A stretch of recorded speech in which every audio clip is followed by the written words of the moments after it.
this is Jen. This is Urban and Garden Roots, and today I'm going to do my seed starting for my tomatoes. So, seed starting is something that can be done indoors weeks before you're able to plant outside. The important thing about seed starting is that you know how many weeks it takes for the plants to mature.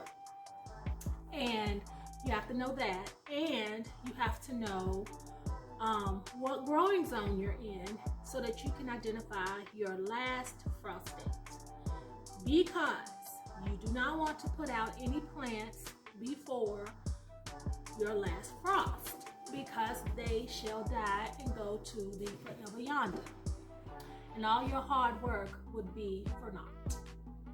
So today I'm doing tomatoes. I am very excited about that. I've started some cold hardy things because those things are going to go outside, and my tomatoes, once they start growing, are going to go outside in my small little greenhouse.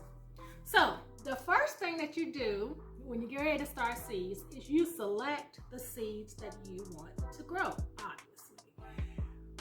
I have a lot of varieties that I want to try, and I'm also starting seeds for friends and my parents' garden, and I'm also going to sell any leftover ones to anybody who wants seedlings.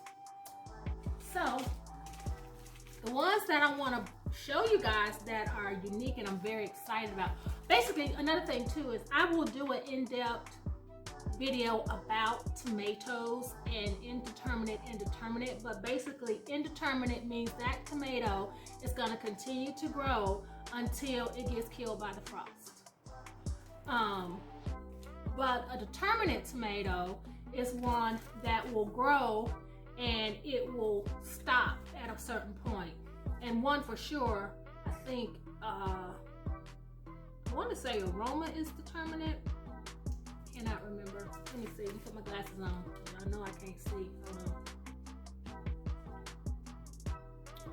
This aroma is determinate. Yes, aroma tomato. They look like this, but this is not aroma. That's a San Marzano, and that is not determinate.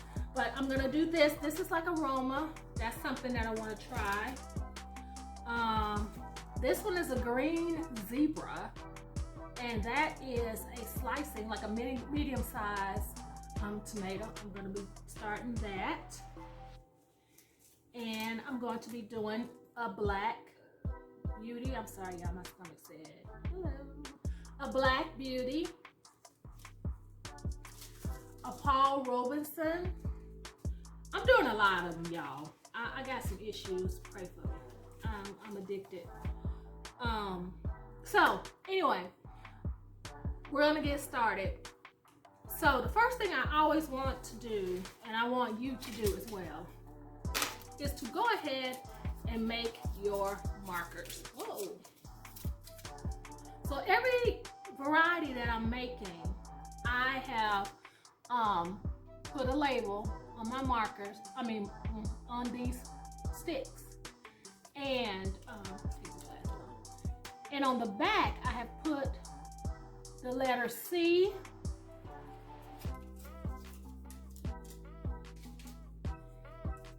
M, and S. The C stands for cherry, the M stands for medium, which encapsulates Roma and those that don't get real big, and the S is for slicer, and those are the big ones because you slice them and you put them on a sandwich.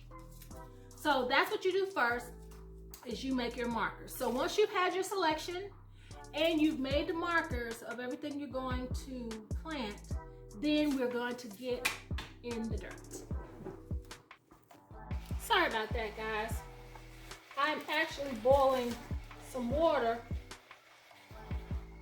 for my next video on sterilizing.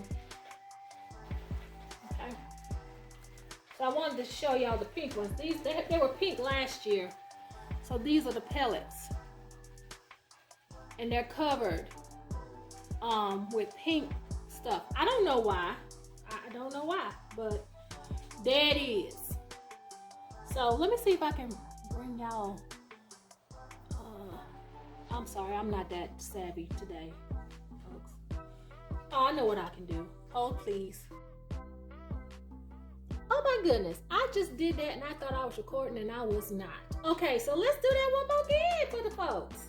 Okay, so this is the yellow pear.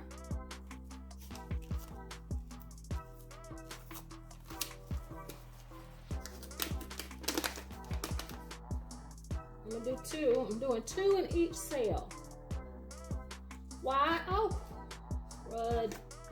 Hold on, y'all. My seeds just went astray, and every seed is precious. So, hold please. Not so much so with the tomatoes, because one tomato is a plant, but when you talk about carrots and cabbages, one seed is one thing. Okay, so, okay, y'all see that? It's one right here.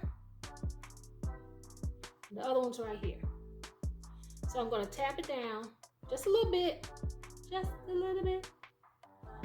and then I'm going to pat over it. Just kick the dirt over it like a dog do after you take them for their special time, and you just cover it up. You're not doing it too deep, and you take this marker and you stick it right here. So I'm gonna go ahead and finish the rest of these, and I'll be right back. Okay guys, I'm back. So I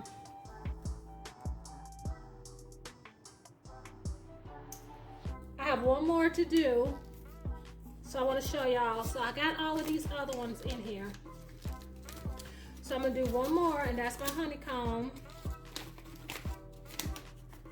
This is a new one for 2021 by Burpee. I'll get it out.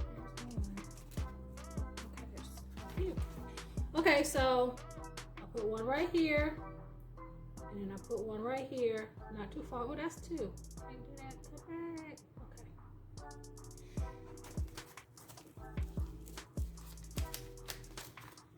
Now I'm gonna go back and do this to all of my paper envelopes, but it's important that you use tape to secure your paper envelopes if you still have seeds in a paper envelope.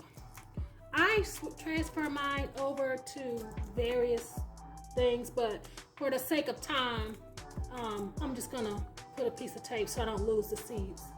Most of these are in zip. I put this in a Ziploc bag. I consolidate if I have more than one pack. This is from a seed swap, so it can come in different kinds of containers. You know how you keep your seeds. Just keep them in a cool, dry place. Okay, so let's do it. Tap, tap, tap, tap, tap, tap. Cover it up, cover it up. Now I've already done this to the rest of them, but after I make sure I took these 2 fingers and I just tap like this, just to secure it. And now you want to re-water it. Now when you re-water once the seeds are in, you want to water gently. There's 2 ways you can do this. You can do a spray bottle, which this is just one from the dollar store. And you just want to moisten it.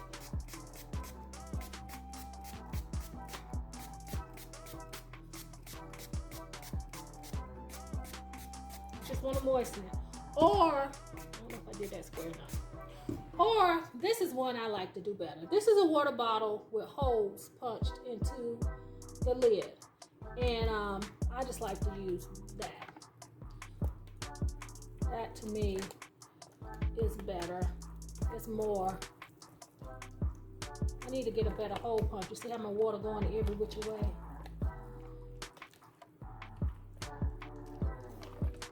But it serves the purpose. And the stream of the water is not so much so that it's going to displace the seeds. Now going forward, when I get ready to water, which I'm not going to do today since the soil is already moistened, I might wait until tomorrow, is you just take one of these. Well, I can do it today because if it's in there, the plant won't use it if it don't need it anyway. So this is called bottom watering. And literally, you put water in the bottom of the tray.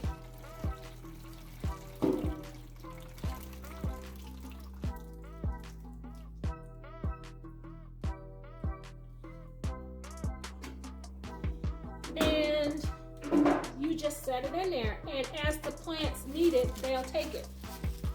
Okay? So there are other containers you can use. Like these were purchased for this purpose. I also utilize styrofoam cups, solo cups. You just make sure you poke a hole in the bottom for the drainage. And these are I just write on those. Or you can reuse pots that you bought things in last year. This is a burpee pot. It says bok choy. That is not correct. It is now an eggplant. It is actually a Black Beauty eggplant that I've been growing in my grow lights. Now, at this size, this eggplant needs some fertilizer, okay? At this size, not really, not yet. See, I want to show y'all. See down there at the bottom? Those tiny leaves, those were the first leaves that came out. Those aren't the true leaves. The true leaves are these. They're true. I think, allegedly. Okay. So that's it, guys. That's just me starting my seeds. I hope it was useful for you. Remember, you want to use sterilized growing medium, and I will do a quick video about how to do that. And also, I think that's it. I can't remember. I'm sorry, guys. So please like, share, subscribe. Share with anybody that you think would be interested. And at the end of this month, in a couple weeks, I'm going to be doing a seed giveaway. And I will post a little video about that. So have a great night, guys, and I'll grow with you later. Oh, I forgot to tell y'all. You don't have to have a grow light to start seeds. These seeds don't need light to germinate. They only need light once they have their leaves. So on my grow table, I'll show you guys the levels that I have on my grow table.